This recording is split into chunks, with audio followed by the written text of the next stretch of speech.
Time now for medical rounds. The holiday season is a time for a lot of families and friends to connect and spend time together. Of course, this year it'll be a little bit different, but it always can be a stressful time as well. Patty O'Brien, a certified dementia practitioner at Hartford Healthcare Center for Healthy Aging, is now joining us to talk about the impact that the kind of stress has on people who are suffering from dementia. Welcome.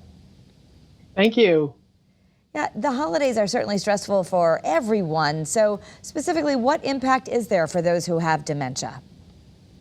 So many of our folks who are living with dementia certainly have periods of confusion, unaware of what time of year it is, unaware of what needs to be done.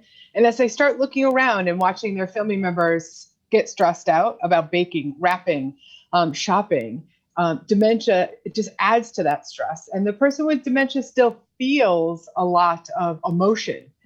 So if we have a lot of emotion in the home because of the holidays, the person with dementia can become overwhelmed a great deal with it.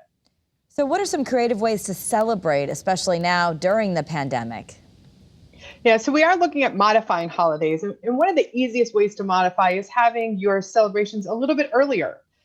For folks with dementia, as the day goes on, they can get tired, they can become overwhelmed. And, as we get later in the day, 4, 5, 6 o'clock, those individuals really struggle with a good conversation or following a conversation, and they may start to get a little anxious. So having those big dinners or big celebrations at 11 o'clock in the morning for a brunch or 1 o'clock for a nice meal. Yeah, it can be better for the kids too, who can melt down at that hour. So sometimes, sometimes communication can really break down. Do you have some tips on avoiding conflict? Yeah, so, we tell our families all the time, if you're going to visit someone with dementia, you really want to call beforehand and say, is this a good day? When is a good time? When is your loved one with dementia at their best?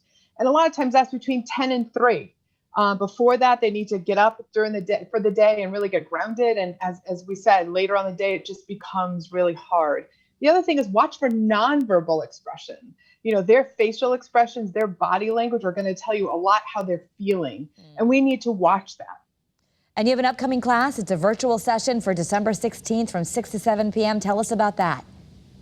Yeah, so next week, December 16th, 6 to 7, we're going to be talking more about tips on making the holidays a little more successful for our folks with dementia. And you can go to hartfordhealthcare.org/virtual classes and sign up and join us. Patty O'Brien, thank you so much for being with us and sharing some important information. Thank you. Once again, to learn more, you can visit hartfordhealthcare.org/virtual classes or call 855-HHC-HERE. That's all on your screen right now. The conversation also continues on Hartford Healthcare's Facebook page at 12:30. Patty will be there to talk about tips and tricks to maximize the holidays with your loved ones. And you can ask your questions on the Facebook Live.